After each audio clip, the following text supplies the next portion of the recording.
nuestro Dios, nuestro Padre Celestial. Esta mañana, Señor, estamos reunidos en tu casa de oración con la firme convicción de que eres y será nuestro Dios para siempre. Amén. Queremos honrarte con lo que tenemos, Padre. Queremos bendecir tu nombre para siempre. Amén. Pero necesitamos, Señor, que tu Espíritu Santo nos dé la fuerza para vencer cada tentación que recibimos. Amén. Necesitamos esta mañana, Señor, que vengas hasta este lugar y nos llene con tu presencia. Amén. Haz un camino en el que podamos transitar junto contigo para siempre. Amén. Este mundo está cayéndose a pedazos, Señor. Este mundo va rumbo a la deriva y nosotros necesitamos estar bien despiertos. Necesitamos estar bien convencidos de tu palabra. Por eso, Dios, te invitamos a permanecer en medio nuestro. Amén. En el nombre de Jesús. Amén. Amén y amén. Amén. Gloria a Dios. Amén. Quiero invitarte a que me acompañes a la Biblia. Vamos a conversar un poco acerca de esta linda historia narrada por el apóstol Lucas en el libro de Hechos capítulo 3. Es una historia muy, pero muy interesante, de la cual nosotros podemos extraer suficiente material que nos van a ayudar en nuestra vida espiritual. Amén. Así que abran sus Biblias, por favor, libro de Hechos capítulo 3. La versión que voy a usar en esta ocasión es la versión Reina Valera siglo XXI, por si acaso ahí el lenguaje, ¿verdad?, te suena diferente. Pues esta versión siglo XXI. Dice el verso 1 en adelante: un día Pedro y Juan fueron al templo a la oración de la hora novena. ¿Alguien sabe qué hora era esa? 3 de la tarde. Esa era la costumbre de ir al templo a orar en esa hora. Y en estos días hemos estado también aquí en Estados Unidos viendo la mezquita, ¿verdad?, donde la gente va y se reúne ahí a orar con propósito, ¿verdad? Así que estos discípulos del Señor pues se reunían a las 3 de la tarde y dice que ellos fueron a esa hora a orar al templo. Había un hombre, me gusta esta expresión que utiliza porque da más a entender de qué padecía este hombre. Dice Lucas, había un hombre tullido allí. ¿Alguien sabe lo que es un tullido? Nosotros lo conocemos básicamente como paralítico, ¿verdad?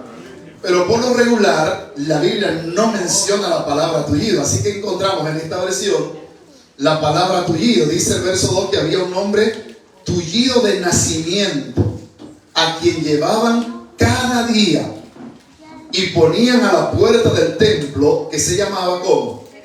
La Hermosa, para que pidiese limosna a los que entraban. Cuando éste vio a Pedro y a Juan que iban a entrar en el templo, les rogó que le diesen una limosna. Piensen en esa expresión. ¿Cómo sería? Y vayan haciéndose una idea. Él les rogó a Pedro y a Juan que le diera una limosna. Verso 4. Junto con Juan, Pedro fijó los ojos en él y le dijo: míranos. Él estuvo atento, esperando recibir algo, ¿verdad? Dice el verso 6. Entonces Pedro le dijo: no tengo plata ni oro, pero lo que tengo te doy. En el nombre de Jesucristo de Nazaret, levántate y anda. Y tomándolo de la mano derecha, lo levantó. Al instante se afirmaron sus pies y sus tobillos, y de un salto se puso de pie y anduvo y entró con ellos en el templo, caminando, saltando y alabando a Dios. Y todo el pueblo lo vio andar y alabar a Dios. Y al reconocer que era el mismo hombre que se sentaba a la limosna, a la puerta de la hermosa, se llenaron de asombro y espanto por lo que había sucedido. Y me llama poderosamente la atención este relato, porque la Biblia habla con tiempo y con autoridad. ¿Por qué me llama la atención? En primer lugar, la Biblia dice que estaba sentado a la puerta del templo. La puerta se llamaba ¿cómo? La hermosa. No voy a entrar en detalle de cómo era la puerta ni el templo, porque no viene el caso aquí. No tenemos el tiempo suficiente para esto. Pero sí me llama la atención lo que registra el apóstol Lucas. Un hombre tullido. Y yo quisiera que nosotros, no sé si en este lugar hay algún dominicano que sea cibaeño. Su esposo es cibaeño. En el Cibao, esa palabra se utiliza mucho, tullido. No se usa la palabra paralítico, sino la palabra tullido. ¿Y cuál es la diferencia? El asunto es que un paralítico puede llegar, quizás moverse de alguna otra forma, con algún bastón o alguna silla de rueda o algo, pero lo que Lucas está registrando aquí, una persona tullida, es alguien que lamentablemente no tiene movilidad alguna en sus extremidades. Sus huesos, no sé cuántos de ustedes han notado que hay personas que sus huesos se ponen como blando. Entonces Lucas, como médico, está registrando un evento aquí para darnos a entender la magnitud del problema, pero también nos está mostrando la magnitud de la gloria de Dios. Amén. La Biblia registra que este hombre tenía más de 40 años sufriendo de esta terrible enfermedad. Había nacido así. Había nacido tullido. Pero yo quiero imaginarme que, bueno, la Biblia dice que él tenía más de 40 años. Vamos a ponerle que tuviese unos 45 a 47, menos de 50 años. Pero ¿a qué edad este muchacho comenzó a ser llevado al templo para pedir? ¿Alguna vez ustedes han recordado algún texto en la Biblia que les recuerde esta escena?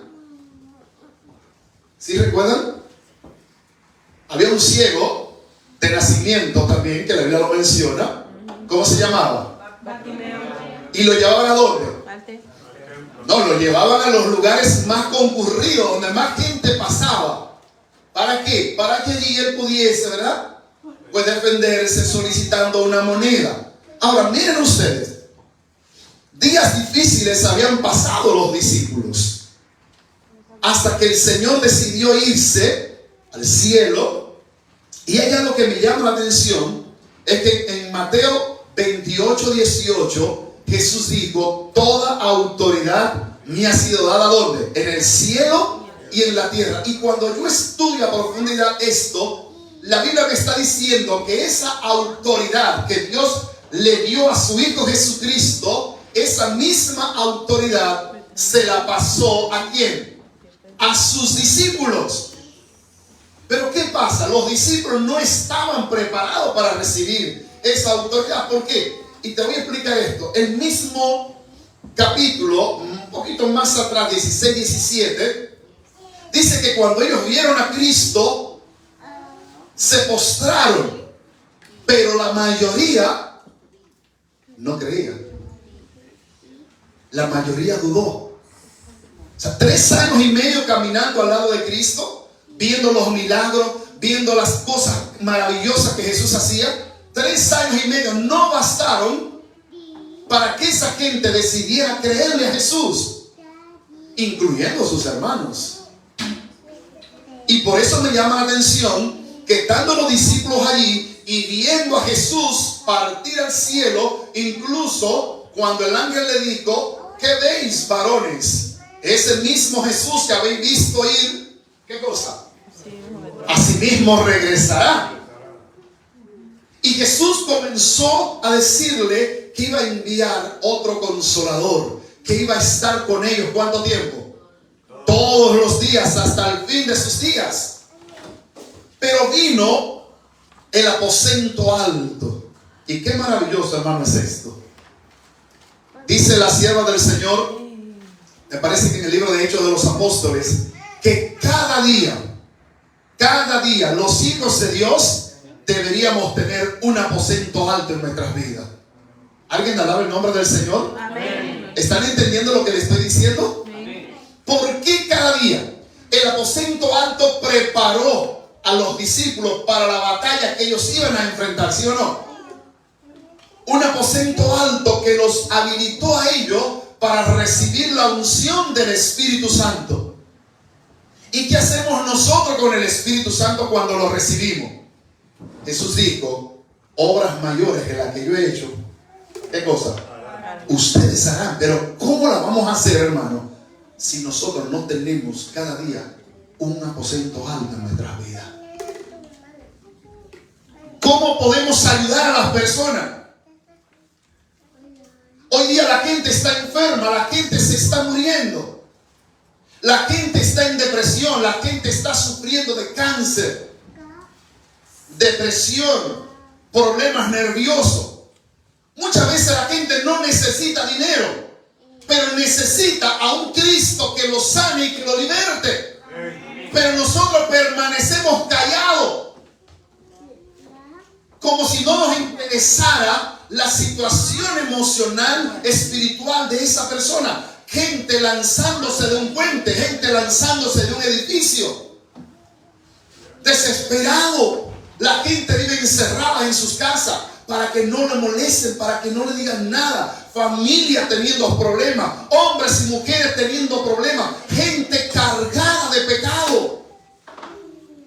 Pero Cristo bendijo a su pueblo con toda bendición para que nosotros vayamos y ayudemos a esas personas a ser libres del pecado. Amén. Pero ¿cómo podemos hacerlo si nosotros también estamos en pecado?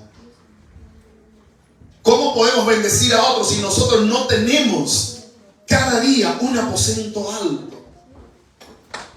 En el aposento alto, dice la palabra de Dios, ellos recibieron la unción del Espíritu Santo, estaban juntos, estaban unánimes, repartían lo que tenían. Y si alguien no tenía algo, esa persona que tenía algo iba y lo vendía y lo compartía. ¿Qué te hace falta? ¿Qué tú no tienes? Dime, para ayudarte. Hoy día las cosas se están poniendo un poquito más lejos, amado. Y lo que me llama la atención es que esta pareja misionera, hermano, escuche bien, esta pareja misionera, porque ellos se conocían desde muy jovencitos, diferentes tipos de problemas, situaciones enfrentados. Por ejemplo, te comento, Juan, ¿cómo le llamaban a Juan? El hijo del trueno. Y a Pedro, ¿cómo le llamaban? ¿Ah? Un hombre tan violento, tan difícil de entender. Yo no sé si usted conoce a alguien así. Un Pedro que de repente usted le quiere decir algo y antes de que usted se lo diga ya llena la respuesta. ¿Usted conoce a un Pedro así? Sí, yo sé que sí. Siempre hay muchos Pedro en las iglesias y muchos Juan. Ahora, la Biblia no me registra en qué momento Jesús hizo una obra en la vida de Juan, pero tampoco me menciona en qué momento la vida de Pedro logró ser transformada. La Biblia lo único que me registra es que estos discípulos caminaron con Jesús. Y después del aposento alto, el Espíritu Santo vino sobre ellos y aquel hombre que era llamado el hijo del trueno, ahora se llama el discípulo del amor. El discípulo amado. Ahora aquel hombre llamado Pedro, un hombre violento, es un hombre que aprende a escuchar. Aprende a tratar a las personas. ¿Qué pasó en su vida, hermano? No me pregunte qué pasó. Yo aprendí que los milagros no se explican, los milagros se creen. Amén. Y yo alabo el nombre de Dios por eso. Amén. En algún momento del caminar con Cristo, la vida de Pedro y la vida de Juan cambió. Y después del aposento alto, días después, dice el texto, ellos vinieron al templo de la Hermosa a orar a las 3 de la tarde. Y cuando llegaron al templo, allí había un hombre que tenía más de 40 años sufriendo. Y a veces, te explico esto, amado, Dios permite que nosotros pasemos por serias pruebas, por procesos difíciles, para que podamos entender por qué necesitamos nosotros la gloria de Dios en nuestras vidas. Un hombre tullido, más de 40 años sufriendo. ¿Alguien aquí ha sufrido alguna vez de dolor de la columna, de la cadera? Sí. Un dolorcito leve, ¿verdad? Ay, no puedo cargar. Ok. ¿Te imaginas 40 años sin poder caminar? ¿Te imaginas 40 años sin poder ir a los lugares que tú quisieras ir? La Biblia registra que este hombre había escuchado hablar de Jesús. Sus esperanzas estaban puestas en Jesús. Quería conocer a Jesús para que Jesús lo sanara. Él quería recibir esa bendición de Jesús. Pero de repente escucha que el maestro de Galilea había sido crucificado, había muerto y todas sus esperanzas se perdieron. Todos sus sueños derrumbados. ¿Qué hacer con una vida que no tiene sentido? Todos los días tener que ser llevado por alguien hasta la puerta del templo para solicitar una moneda y así poder quizás comer algo. Pero yo creo que lo que más le preocupaba a este hombre no era simplemente la moneda. Es el simple hecho, hermano, de tener que vivir una vida cargada de tristeza, de soledad, de amargura, lleno de dificultades, de problemas. Quizás pasando por uno de los problemas que hoy día ha aumentado, pero bastante, que es la depresión. La depresión, amado, está acabando con las personas. Las personas no quieren expresar lo que sienten por lo que están pasando. Y quien les habla tuvo más de 3 años pasando por depresión, hasta el punto de tomar la decisión de quitarme la vida.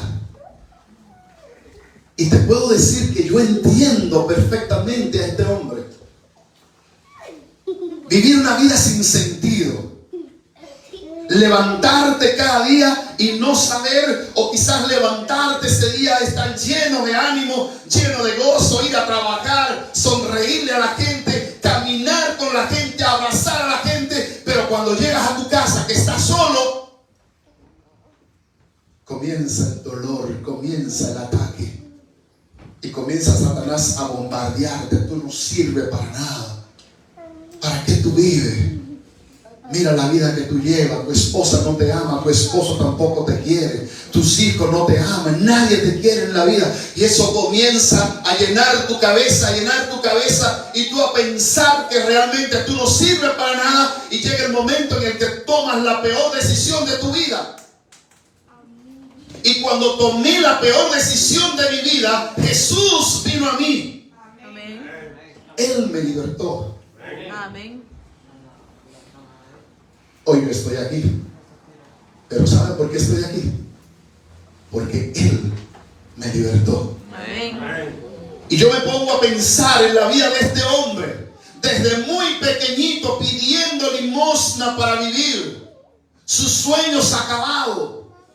su vida destruida, sus pensamientos quizás turbados.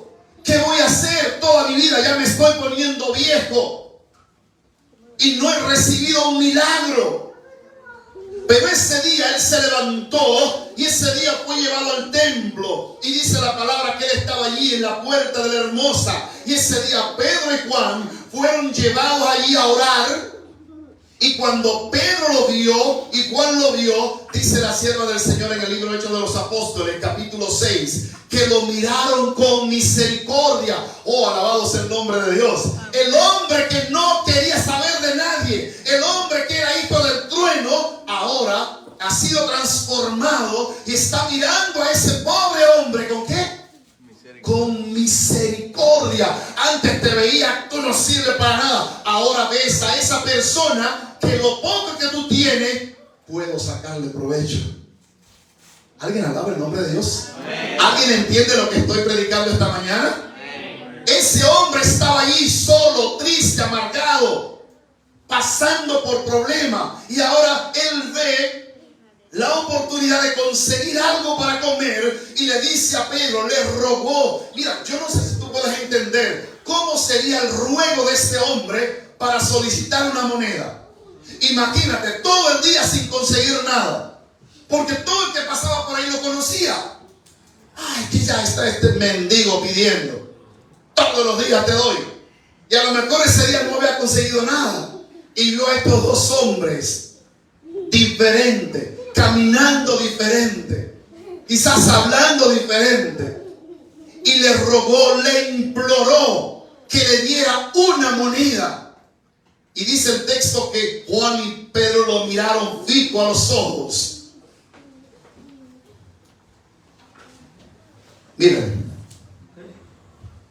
Mira, dice Elena de Guaya, que él vio un rayo de esperanza.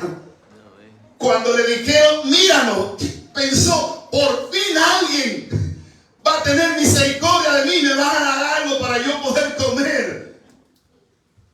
Pero de repente notó que ellos no traían la mano en el bolsillo. Así que nueva vez su corazón fue quebrantado. Su corazón comenzó a dudar.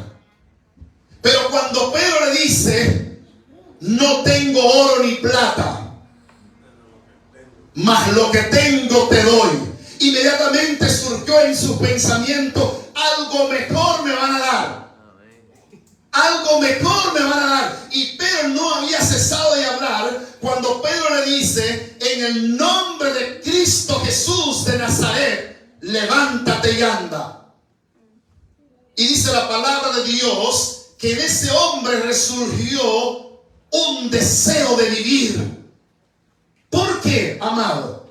Porque es en el nombre de Cristo que se rompen las cadenas. Amén. Es en el nombre de Cristo que todo pecado es perdonado. Amén. Es en el nombre de Jesús de Nazaret que todo ser humano es libertado. No importa los pecados que hayas cometido, no importa la vida arruinada que haya tenido, es en el nombre de Jesús que se levanta el ser humano. Amén. ¿Alguien alaba el nombre de Dios esta mañana?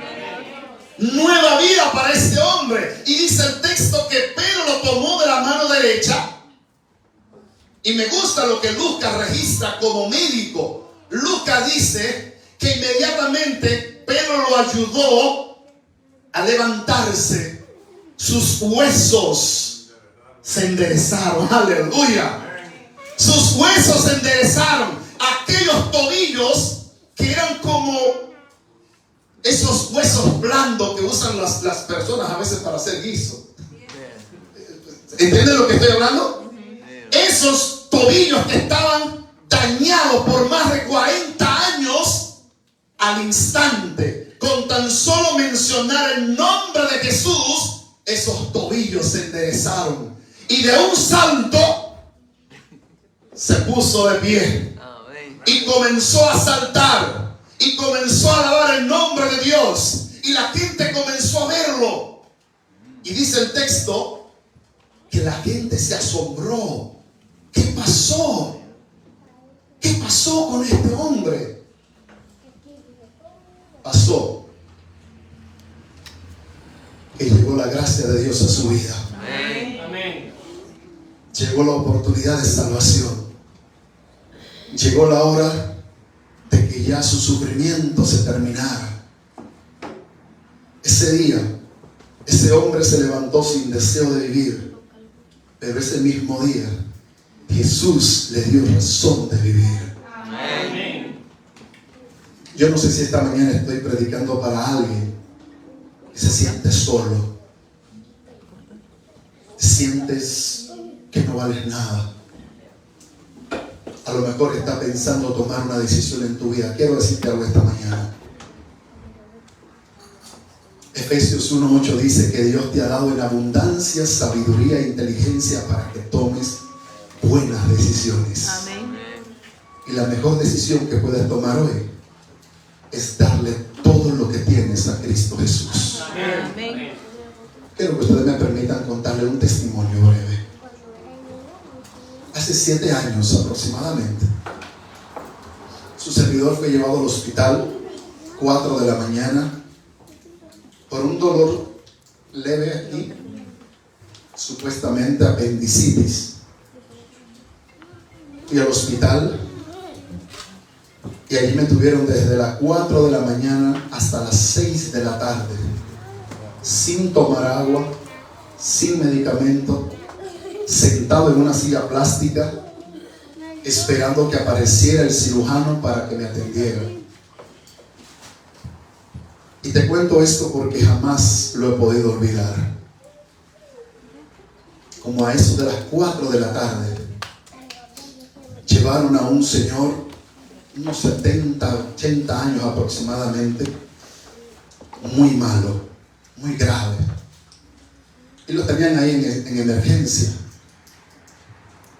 Y yo recuerdo que con el dolor, sentado en mi silla desesperado, esperando un milagro de parte de Dios, escuché la voz del Espíritu de Dios que me dijo: acércate a ese hombre. Y yo rehusé y le dije al Señor: pero yo necesito ayuda. Yo tengo un dolor muy fuerte, yo no puedo. Y volví a escuchar la voz que me dijo: él no tiene tiempo, tú sí. Y recuerdo que oré a Dios, levanté mis ojos al cielo y, hermanos, por breve tiempo el dolor desapareció. Y me le acerqué a ese hombre que no podía hablar, estaba agonizando, y le pregunté: ¿quieres aceptar a Jesús como tu Salvador personal esta hora? Él no podía hablar, pero me dijo con la cabeza que sí. Y oré a Dios por ese hombre. Segundos después de haber orado, falleció. Minutos después apareció el doctor. Me medicó, me fui a mi casa. Días después, se me explotó la apéndice. 56 suturas tuvieron que darme. Y yo recuerdo, mientras estaba en el hospital, yo estaba paralizado de aquí hacia abajo. Yo escuchaba la voz del médico que decía: esto es un milagro. Esto es un milagro, porque nadie sobrevive a una cosa como esta. Y yo oraba al Señor y le digo: lo que pasa es que tú no sabes que el Dios al que yo le sirvo es poderoso. Y hermanos, Dios nos ha preparado para que anunciemos un mensaje de salvación. Pero ¿sabe qué tenemos que hacer? Tenemos que comenzar a vivirlo nosotros. Tenemos que comenzar a creerle a Dios. Y cuando tú y yo decidamos creerle a Dios, Dios hará las maravillas que tiene que hacer en la vida de tus familiares, en la vida de tus amigos y en tu propia vida. Yo quiero preguntar esta mañana: ¿hay alguien en este lugar que necesita un milagro de parte de Dios? Amén. Yo quiero ver a alguien de pie que le crea a Dios y que necesite un milagro, porque yo quiero orar esta mañana. Yo quiero orar esta mañana por ti. Quiero orar por tu casa, por tu familia. Yo quiero orar porque Dios obre en tu vida ese milagro que tú necesitas. Amén. ¿Será posible que tú puedas pasar aquí al frente conmigo? Yo quiero que te acerques aquí, porque yo quiero presentarte delante de Dios así como estás. Y yo sé, hay una alabanza que dice: no puede haber paz en la tierra si en cada corazón hay rebelión, si en cada mente hay un campo de batalla y cada lengua es una espada. Es la razón de tantos sufrimientos, es la razón de tanta confusión. Pero si crees, hoy podrás hallar liberación. Un reino hay donde Jesús te ofrece amor. Jesús quiere salvarte. Jesús quiere ayudarte. Escúchame, es muy bonito estar en la iglesia, bien cambiadito, bien bonito. Pero cuando llega la noche, cuando llega la soledad, te das cuenta que necesitas un Salvador. Pero todos tenemos que pasar por el valle de la soledad. Todos en algún momento de nuestras vidas pasamos por ese desierto. Pero es necesario el desierto. Es necesario que pasemos por esas pruebas, que pasemos por proceso, para que podamos entender que Jehová de los ejércitos está con nosotros. Que esa promesa que Él hizo allá antes de irse, que Él estaría contigo todos los días, se está cumpliendo. Que se va a cumplir. Y que si tú crees ese milagro que tú le has estado pidiendo a Dios durante tanto tiempo, Él lo hará. Yo lo creo. Y por eso estoy aquí. ¿Será posible que esta mañana nos comprometemos unos a otros a orar? A orar. Tú oras por mí, yo oro por ti. Orar por alguien con mucho tiempo que no oro.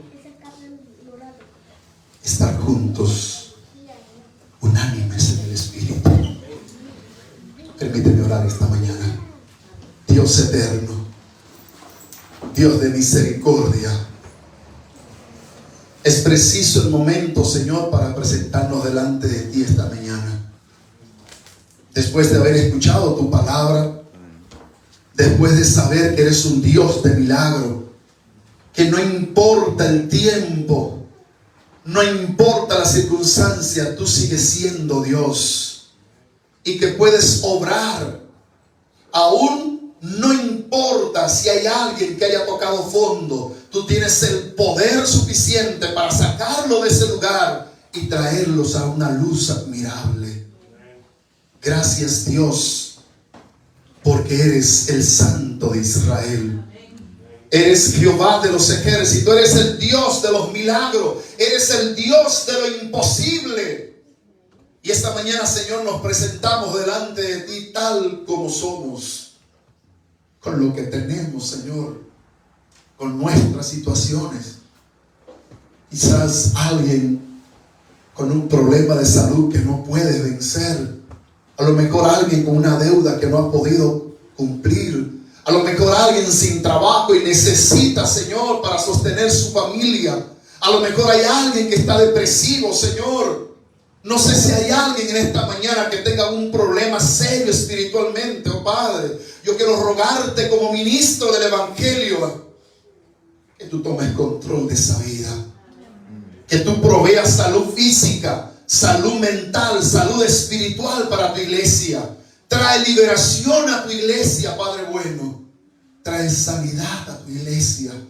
Trae prosperidad a tu iglesia, Señor. Que las familias de esta iglesia sean bendecidas en ti. y que cada día dependamos de tu gracia. Te lo ruego en el nombre poderoso de Jesús. Amén. Y amén. Dale un abrazo al que está a tu lado ahí. Que Dios te bendiga. Que Dios te guarde. Que la gracia de Dios te cubra para siempre. Y que la paz del Dios Todopoderoso permanezca en ti. Feliz sábado para todos.